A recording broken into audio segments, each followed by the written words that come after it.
thing is, until you can erase 3 Februaries, shut up. Bang! Quality over quantity. LeBron has beaten some of the best competition in NBA history. He's the GOAT emoji. I will not cuss. I will not cuss. I will not swear. I will not swear. Where sports is the base, life and fun are the results. This is the Brian Snow Show.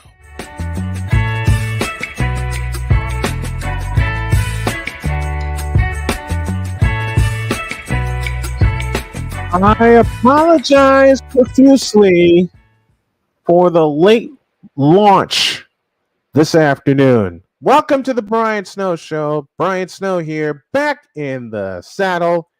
Glad to have y'all with us on this Monday.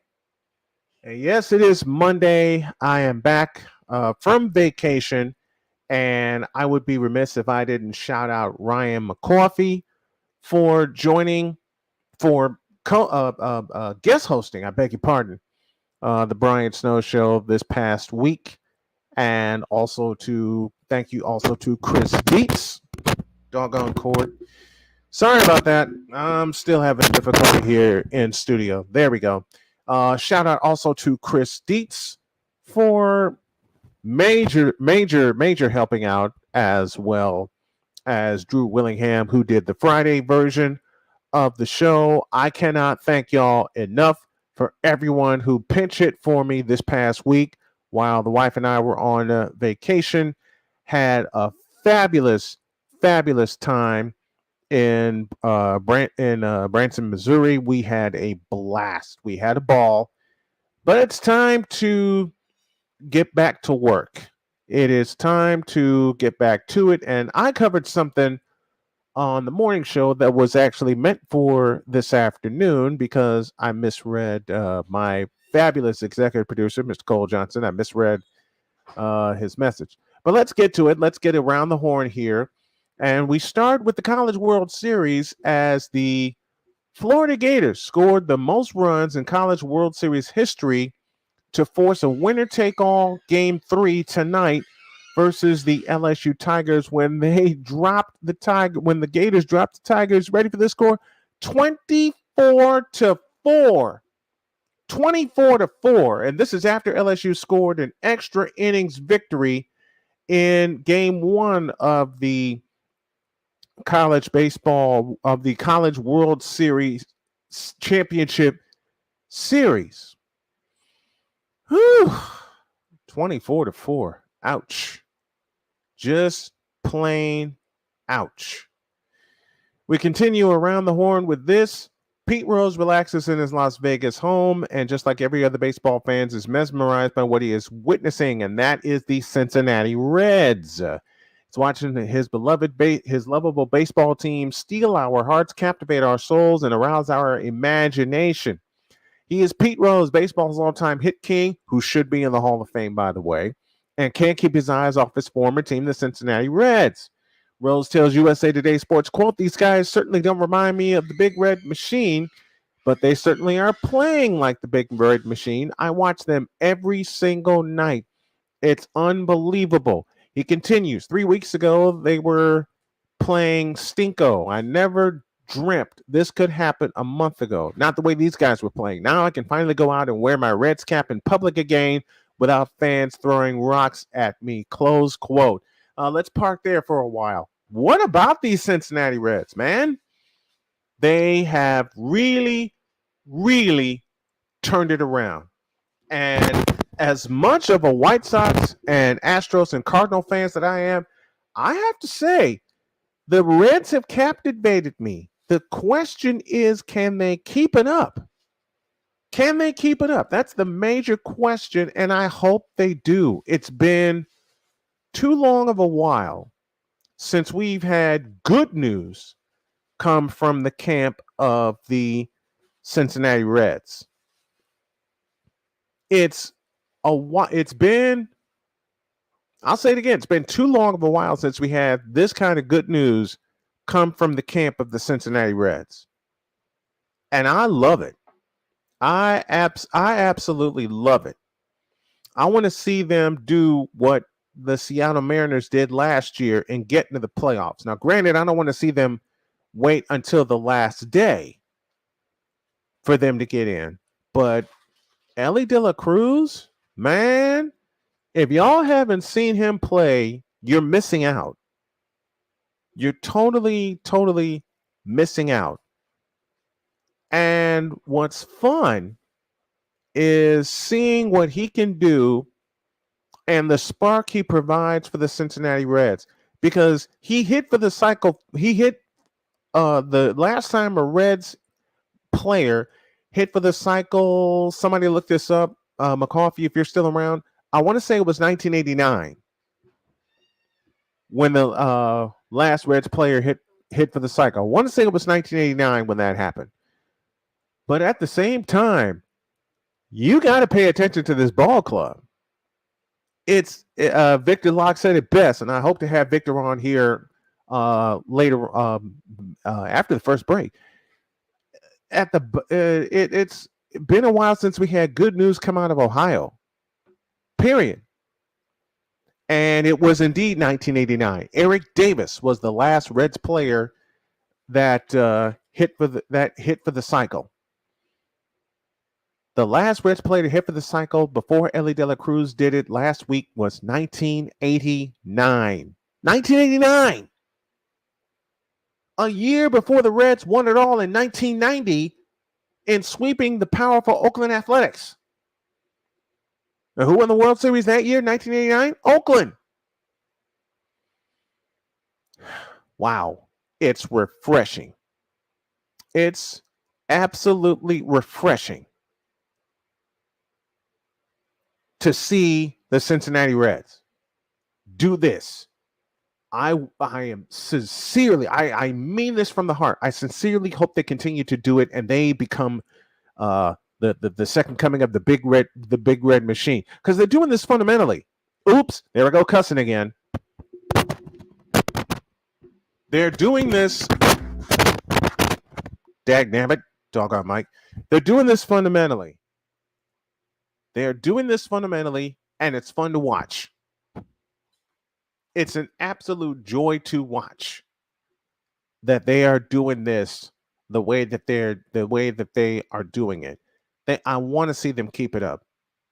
I met some folks that toured Kauffman Stadium. I'll talk about that later on. And they were from Cincinnati, and they were jumpy excited.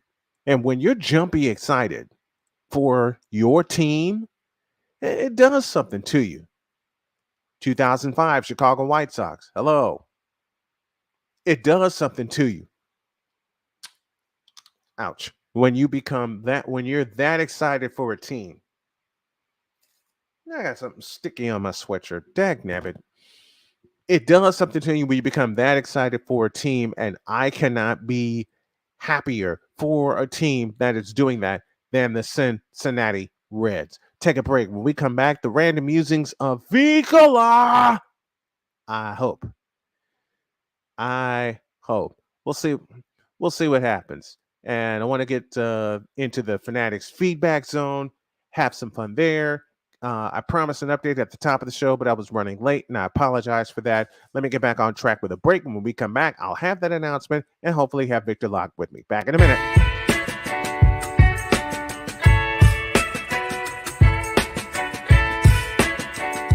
The thing is, until you can erase 3 Februaries, shut up. Where sports is the base, life and fun are the results. This is The Brian Snow Show.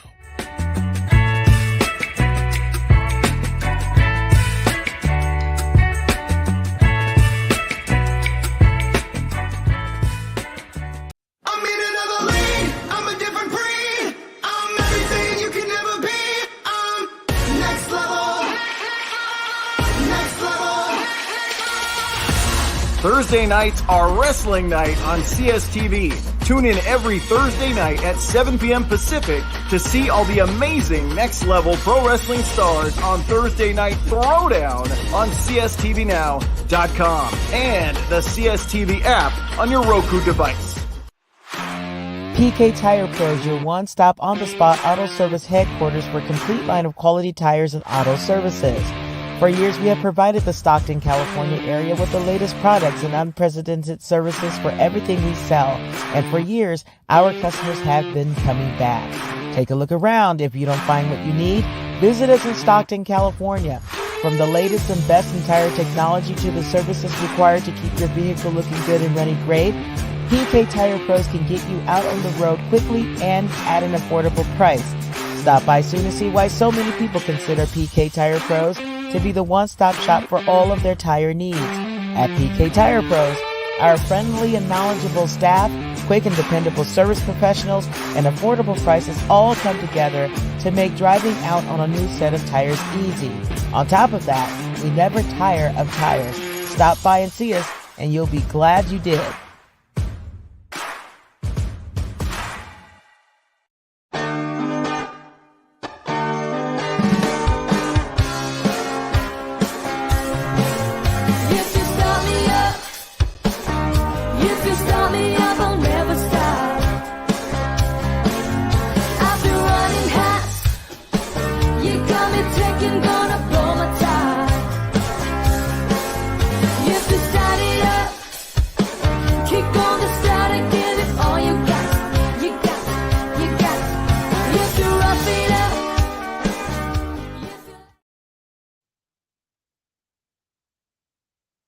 Welcome back to the Brian Snow Show this afternoon.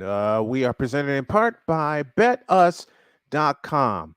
Want to get in on their 30th season of action? Call 800-792-3887. That's 800-79-BET-US. BetUs.com, where the game begins. Okay. I quickly sped through an article, which kind of got my attention. And that article, courtesy of ESPN, listed the best supporting cast. I'm trying to speed scroll through that now and get back to the top of this thing. And of course, they have different videos where an NFL team wide receiver, tight end, running back rankings for 2023. And before I get into those rankings, let me welcome one of my best friends in life as well as in broadcasting, the one, the only Victor Locke. Y'all know him as Vicala, and he joins me right now. What's up, partner? My brother from another mother. How are you, and how was the vacation? Refreshing. Absolutely. You said something to me that hit home when you said we could all tell you were stressed out. Yeah. I couldn't, because I just kept going and going and going. Right. But when I left last Monday afternoon and climbed in the car and we started driving, it just seems all the stress that I didn't know was on me melted away while we were driving to Missouri. It's because when you are in producer mode, when you're in director mode, when you're in owner mode, you run on autopilot. I've told you this multiple times. Yes. You run on autopilot. So you push forward and you don't notice anything else. No. Until either you get to the finish line or a roadblock hits. I'll give you a perfect example. Cabo week. Oh, 2007. Oh, Once Lord. Cabo finished, and we end up going to Hooters afterwards. When we got home, exactly. When we got home, we both crashed. But that's because there was so much pressure going through that week to be accurate, on point. We really couldn't make mistakes because this was you and I first run. Well, this is your second run with Kaba. This is my second. It was my second run and your first. Exactly. So we had to be on target. So, oh, good Lord. I firsthand knows what happens when you get stressed out. Mm-hmm. And it seems like when there was a misstep, when there was a technical difficulty, when you're on location, it seems like it hit harder. And I'm like, this man's stressed out. This man is stressed out. And so this is why I was like, you need to take some time and stay at home. I know you got to go to the, go to the doctor, all that stuff. But Yeah. if you can stay home, please do, because you are in control of your own studio. Your studio is your domicile. It's your castle. You know what works and what doesn't inside your studio. No, that's what I'm doing. But That is what I'm doing. yes. Wife's final day of vacation is today. She goes back to work tomorrow. I'm going to hate it because I enjoyed the entire week that I had with her. And when entire week. When I saw that picture of you in the press box, yeah, a part was like, this lucky dog. But the other part of me said, this may be a premonition. Mm-hmm. This may be a premonition of the future. Yeah. I'm not saying it will be with Kansas City, but you will be in a professional press box somewhere. Yeah. I truly believe that. I would like it if you were at Comiskey, personally. That's me. Do you know how much of a dream come true that would be? I mean, in the same seat as Gene Honda that I've loved since '82. In the same seat as Gene Honda. In the same box as Gene Honda. And I met Gene Honda. I know. Gene's so cool. Gene is so cool. Okay. I thought I frightened the daylights out of him when I met him in 2005 with my impression of him announcing Frank Thomas 1 and Paul Konerko 2nd. I do want to point out something, because the last time you and I got a chance to hook up, I made a particular plea for a certain person or a certain town to help. With everything that's gone the past 2 weeks, I rescind that plea. This man's beyond help. He is beyond help. I rescind it, because I am now fully convinced that no matter what the situation is, he's beyond help. He will never admit fault. He'll never admit wrong, to the point where now the Albany Empire is about to take legal action against him. Well, one, it's about time. And two, what took him so long? I mean, they were walking death trap the day they allowed Antonio Brown into their offices. Never mind the interview to get the job. Never mind signing him to do the job, which we all know how that turned out.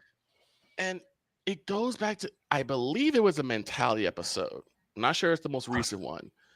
But Cole brought up a very valid point about what does the random idiocy that is Antonio Clown, what does this do for people, possibly being apprehensive of working with Black owners or allowing Black owners into the fold? Because people can go back to say, well, look at the Albany Empire. Yeah. They can easily go back and say that, because the evidence is right there. Which brings this to mind. One, I'm glad I created my own. Yeah. Two, over the course of 20 plus years, I got rid of the people who meant me harm. Exactly. You always got to protect your castle, and you always got to protect yourself from threats, foreign and domestic. That's the biggest thing that we, as both of us, have seen multiple times. You've been there. Yeah. You've been there. You've been there with me. And to piggyback on Cole's point about, I'll say it real, about Black man working in media, part 1, part 2, Black man working in sports. Yeah. It's the case of Antonio Brown. Yeah. But also, we as Black men in the media, we have to really be careful, because I see a lot of people serving too many masters. By that, I mean, you have to serve the race master. You have to serve your corporate interest. Yep. You have to serve all these masters. Yep. To the point where your message is going to get construed and misplaced and misused. Been there. ESPN, everybody. Hello. Been there with a certain troll that accused me of something I did at Marquette Catholic, which I didn't do. And we're not going to talk about him, because he is nothing to talk about. He is nothing to talk about. He is less than nothing. Let me get to this article here. Okay. And it's NFL team wide receiver, tight end, running back rankings for 2023. Okay. This gave me a surprise. Okay. Because I'm scrolling through. We only got 2 minutes between breaks. Okay, and a shout to those on CSTV that are watching. You know how you see an article on your phone and you speed scroll through it because Yes. of time constraints. I'm speed scrolling through this article and I don't see the team that I want to see. Will that be San Francisco? I'm seeing the Chiefs. I'm seeing the Eagles. I'm seeing who else? I'm seeing the Chargers at number 5. What the hell are the Chargers doing as the 5th ranked team on this list? We'll go through the whole list here after the break. But I'm speed scrolling through, and the number 1 team is that they listed is my beloved 49ers. Oh. Biggest reason why? Two big reasons. One, The animal. Brock Purdy. Oh. And 2, Christian McCaffrey. Wait. A ranking for tight ends and wide receivers. Oh, they mentioned George the Animal Kittle. Don't get it twisted. Don't get it twisted. But didn't you see a difference when Kyle Shanahan got a hold of Christian McCaffrey? Well, yeah. Because Shanahan knows how to deal with very talented running backs. Mm-hmm. And he saw how misused, almost abused, if you give a meaning, to say the least, from C-Mac was from Carolina. He was run into the ground. That playbook was not for him. No, it wasn't. Nothing that playbook was meant for Cam. Let's be real. I'll comment on that in a minute. Ryan McCoffey from the Fanatics Feedback Zone, joining us from New York, said AB sent a tweet to Michael Jordan saying how hard it was to be a black sports owner. The difference is MJ ran the Hornets for 10 years and AB destroyed the empire in 3 months. Look, not only that, how dare this clown, even think of equating himself or comparing himself to Michael Jordan, even in the owner realm. Yes, Michael Jordan hasn't had much success as an owner for the Hornets. Mm-hmm. But you got to remember where Michael's standpoint was. He tried to have other people do that for him. Other basketball people do that for him to run the team. Man, Antonio Clown. And shut up. And here's the thing. I'm pretty sure Michael didn't miss a payment on mandatory dues. Michael Jordan's a doggone billionaire. I mean, besides the poor product on the court, I don't think Michael Jordan has ever caused any controversy. The only controversy was the team he put together on the court, and the fact that he bowed out, with grace, sold his ownership stake in the Charlotte Hornets. Right. So how in God's wonderful green and blue creation does Antonio Clown think he's anywhere near the caliber of owner Mike was? He said green and blue creation, y'all. Well, the grass is green, the water is blue. Hey, I got no complaints. And look, MJ is a multi-billionaire. That's gonna be us. That's gonna be us in a couple of years. I'm saying absolutely. I'm saying that loud and proud.